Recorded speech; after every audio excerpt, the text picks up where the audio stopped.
You've seen this show before, you know what's going to happen.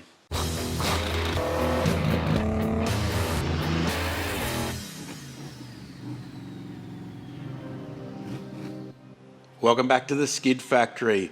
If you've been watching for a while, you'll recognise this here SUPERCOX. This used to be my trusty lawn tractor until we decided to hot rod it, extend the wheelbase, smash a huge 1 litre twin cylinder engine in it, and generally make it not work. The problem we have is it needs to work because it's going to be one of the feature stars in an upcoming Super Cheap Auto Oils campaign. So we need power to go from there to here, and at the moment it's all SEMA under there and we can't seem to get it to work. So what we're going to do is maybe what we should have done in the first place and make the SUPERCOX the Super Yamaha 450. This trusty iron horse is a 2003 WR450. I bought this about 5 years ago to reinstate my hard enduro career. I spent a bit of time on my face, but had a good time on it. I then moved it on, and Woody bought it, and he spent a bit of time in intensive care. It is an angry beast. It's got plenty of power and not much else, but its spirit's going to live on in the Super Yamaha. We're going to do a heart transplant, rip its beating heart, and place it in the Cox. The Cox Stockman is an Australian designed and built ride-on mower that's been in production since 1993. We swapped in a clutch-destroying Kohler 1 litre V-twin engine, but we've never actually gotten all the power to the ground. As you can see, we did have a red hot go at making this work with a belt drive. Spent a fair bit of time under here making a clutch system and whatnot, and it sort of worked, but not for long. So we tried.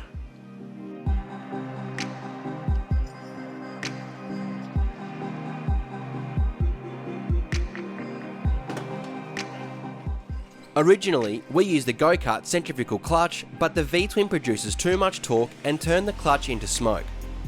A belt drive setup was then fabricated, which worked for about 2 minutes, but then proceeded to create smoke again. We looked into other options such as a CVT setup or even adapting a wet clutch to the Kohler engine, but instead, we're just going to start from scratch and use the engine from a WR450.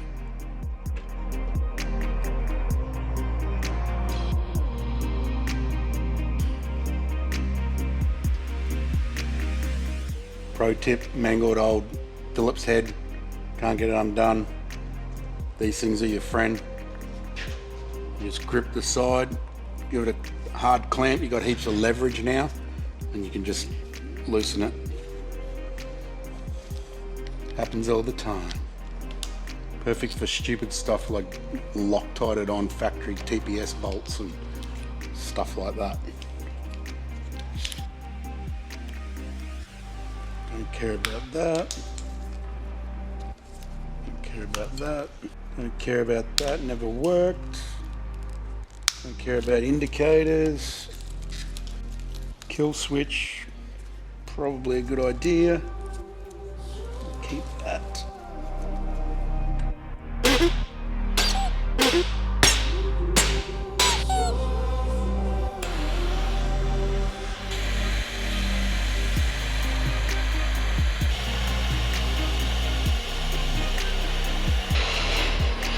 Coming out the other end. Yeah.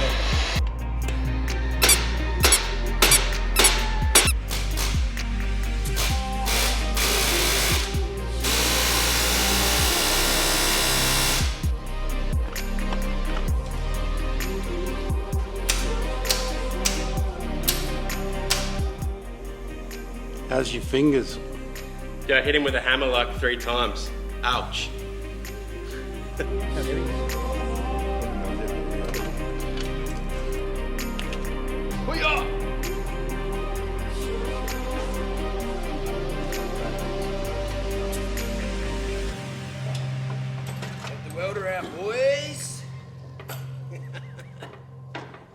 Got the engine out of the WR450, came out relatively easily apart from seized up swing arm bits and stuff, nothing that a bit of heat and air chisel couldn't fix. Pretty standard for old dirt bike stuff. This is the engine. It's a 450cc, a single cylinder, 5 valve per cylinder. It was actually a pretty flash thing in its day back in 2003 when it came out. It's got titanium valves and all sorts of fancy stuff to allow it to rev really hard and make a fair bit of power for a bike. So it's got all the bits that we need, namely a starter motor. That's very handy when you've got a mower, so you don't have to get off and kick it.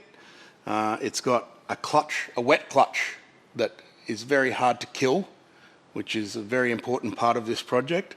It's got a 6-speed gearbox, I think, which is probably a lot more than what we need, but whatever. So the next part of the job, I've mounted it already, just a couple of little brackets made out of box steel and stuff. It's pretty straightforward. It's half the size of the other engine, so there's plenty of room for it.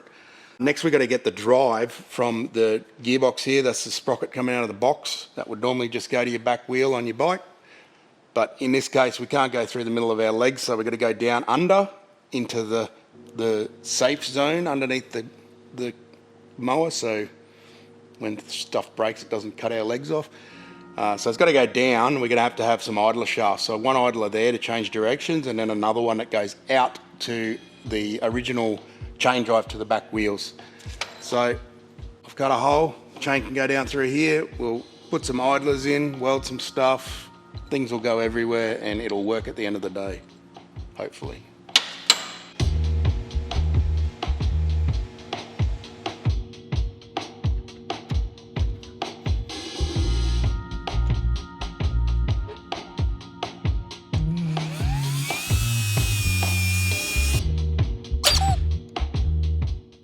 The WR450 uses a 5/8 pitch chain, which we're shortening to join up with an idler sprocket that's mounted on a 3/4 inch shaft. The shaft is held in place by some bearing supports mounted on each side of the mower chassis. A 1/2 inch pitch chain is then being used to transfer the power to the rear wheels by another axle. This keeps the chain under the chassis away from fingers, feet, or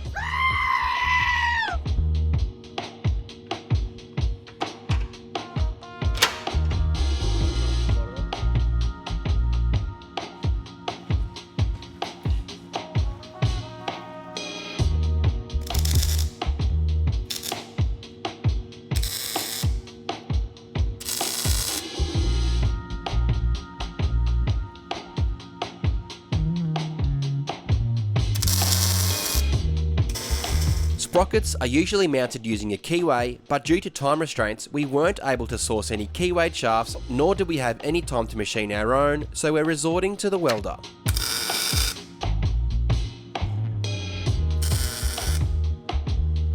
In theory, this can create a weak point next to the weld, but we're hoping that the 450 won't produce enough power to snap a 3/4 inch shaft.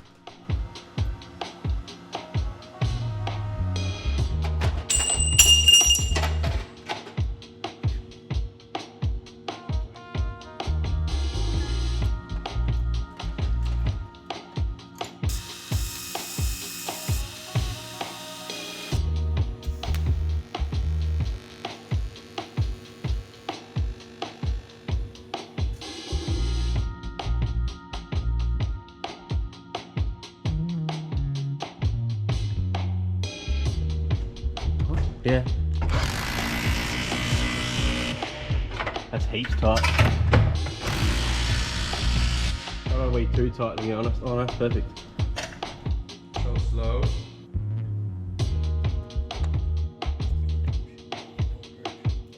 With the drivetrain sorted, Al moves on to the mystery motorbike loom. From factory, Yamaha combined 4 kill switches to comply with Australian design rules, which can cause some confusion when rewiring the engine to suit a lawnmower.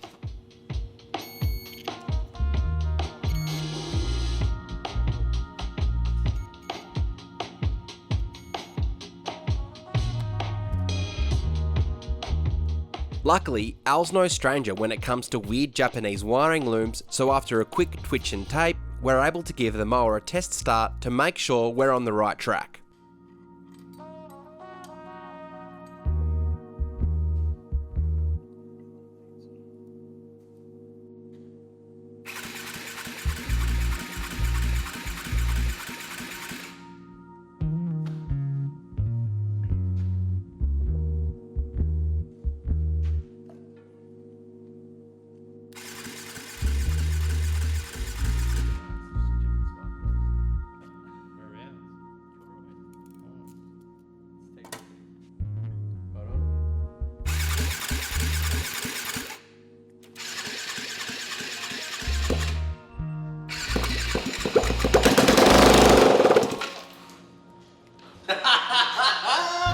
Got oil pressure. Do you want to clamp on that?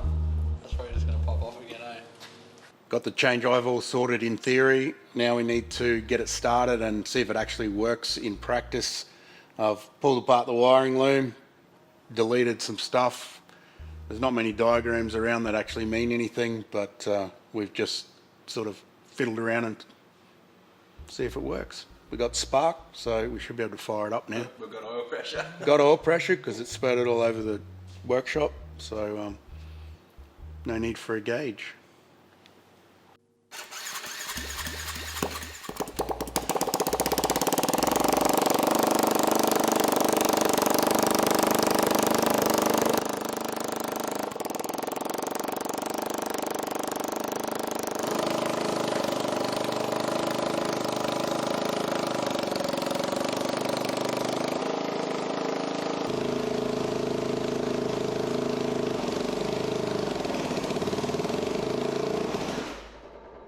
Yeah, no, that works. Need some reinforcement on this. At least it's got a clutch that's not. Good effort, boy. It's got a clutch. Yeah, this feel like? Thanks, Maxie. Cheers for that, dude. All you need is some dishwashing soap and it's a real bubble maker. Sounds horrible. We wanted to get the mower running, one, to test the chain drive to make sure it's going to work, and two, to test out the mystery motorbike wiring. We didn't know what was going to go on with that. We got spark, we got it running, that's all good. We've got 3 days left until this has got to be on set for the oils campaign, and oil is one thing we do need for the mower, so we're going to pop into Super Cheap Auto and grab some essential supplies.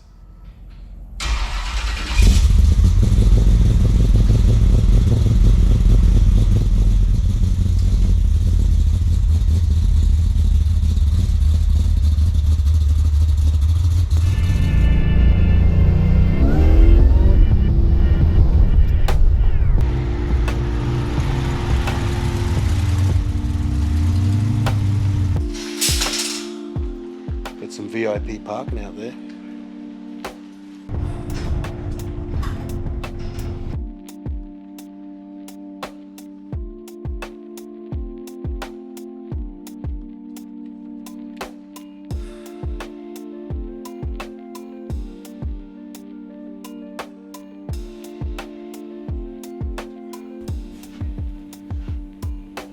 Race pack for the race mower.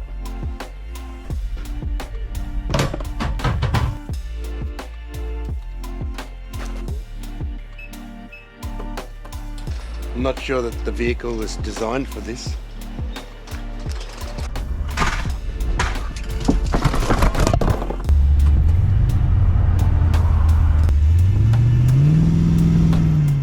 Only fuel.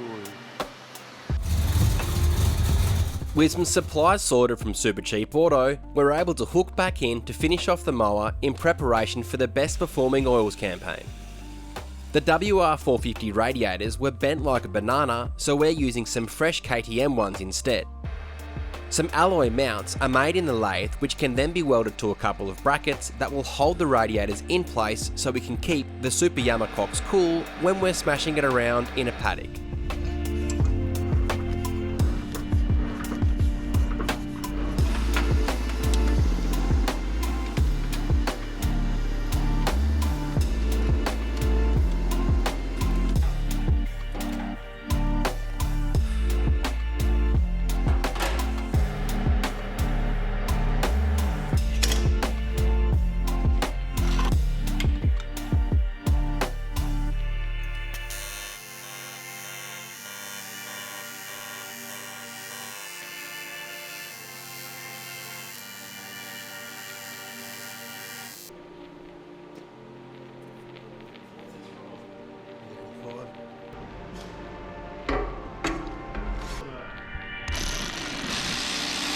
Say it.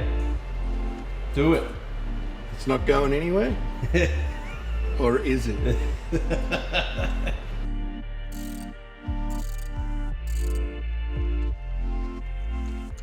Damn! Hang on, brother. Don't get Woody to service your bike. Hey, why me? This was yours. Look at it. I'm gonna blame Kai. Look at it. Freshie.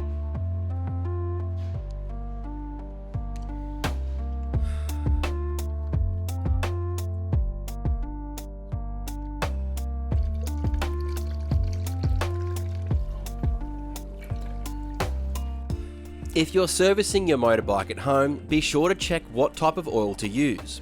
The WR450 is a 4-stroke engine that uses a wet type clutch which uses the oil to cool and lubricate the clutch packs. Using the incorrect type of oil will damage the clutch and possibly the transmission.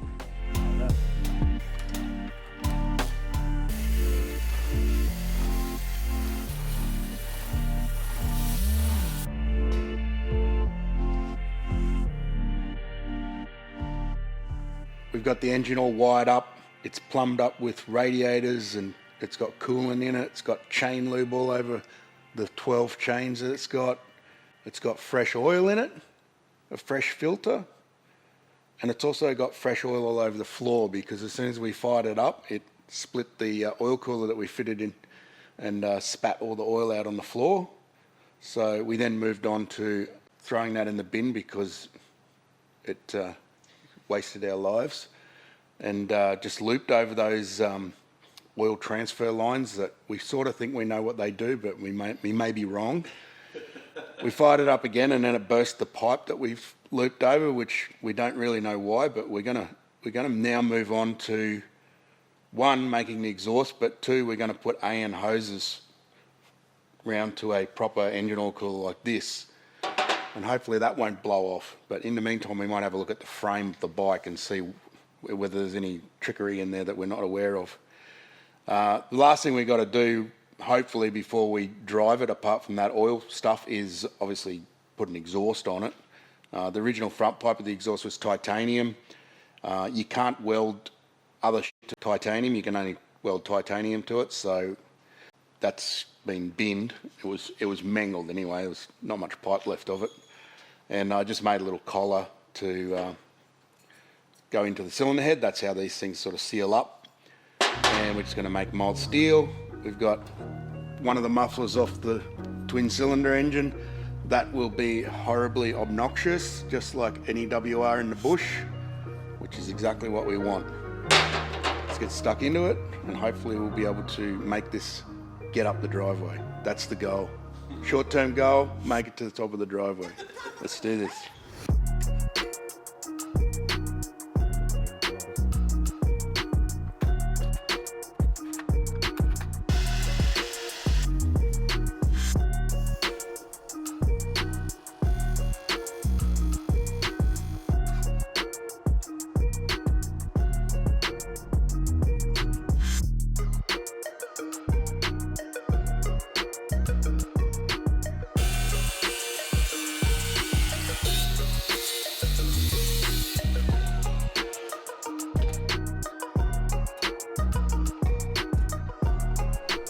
Recycling parts is one of OWL's many traits.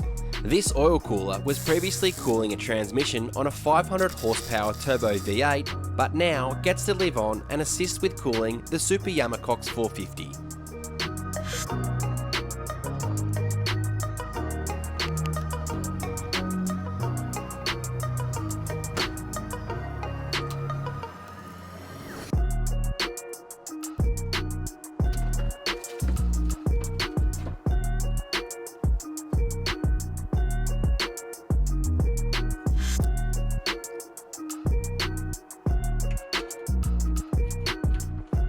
Some Raceworks AN fittings and Dash 6 braided line transfer the oil from the engine block through the oil cooler and back into a reservoir. Not a bad addition to the Cox if I do say so myself.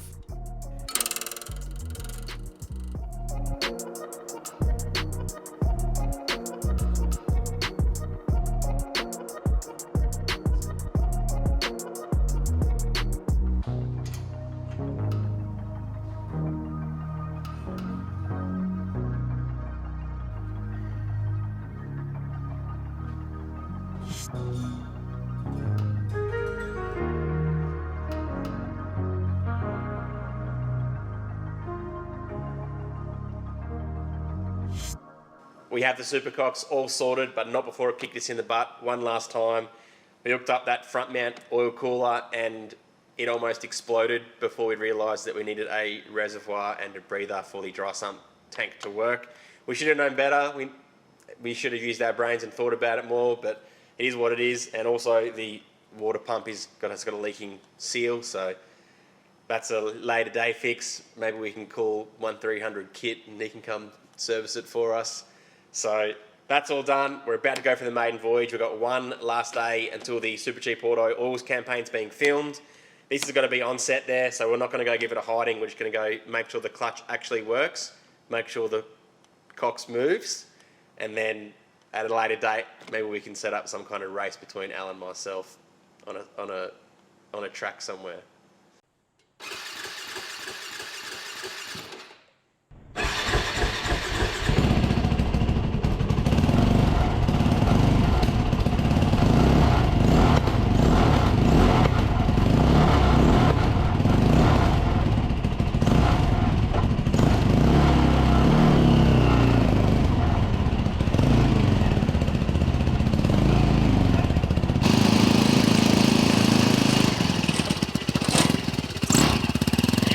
You know you're alive, you could feel it in your bunghole.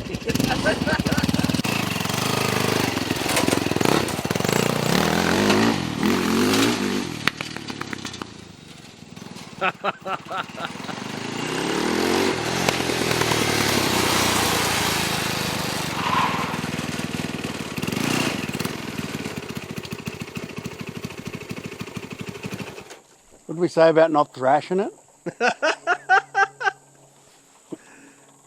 Makes some gnarly, horrible noises, but it goes.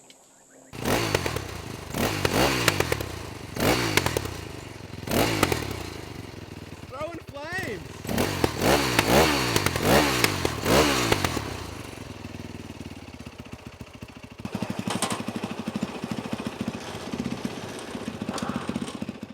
Al went hard for the maiden voyage and this thing is looking good. The clutch works, it sounds good, it hauls ass, and we're ready to go film with Super Cheap Auto for the Best Performing Oils Campaign 2023. What you need to do is tune in tomorrow as the ads coming out. You know they make good ads every year, they go above and beyond.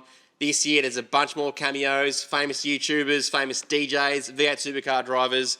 It's absolutely awesome. Check it out tomorrow on YouTube, Super Cheap Auto's YouTube channel. The link's in the description. Thanks for watching this build. It's been really cool. I'm looking forward to actually thrashing this thing and maybe having a race with Al. Thanks again to Super Cheap Auto for the support. I'm spitting everywhere. We'll see you guys next time. Cheers. Pa!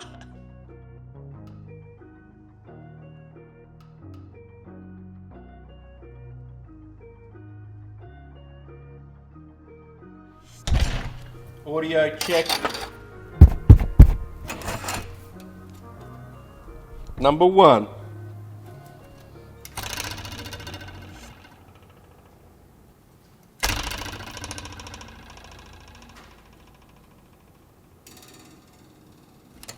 Oh, that's a good one.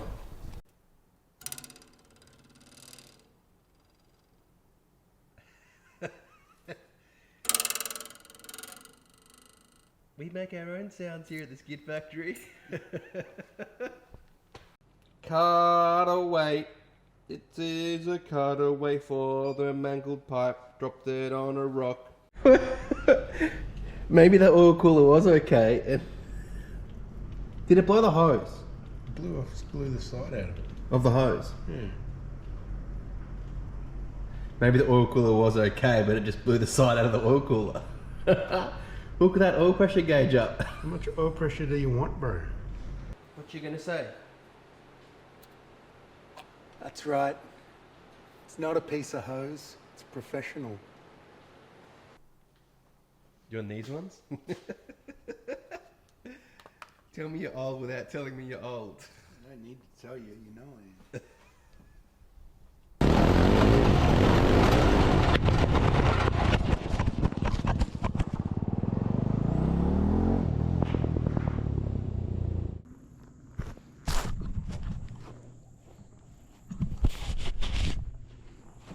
Still good. One way to break in a GoPro. It's brand new.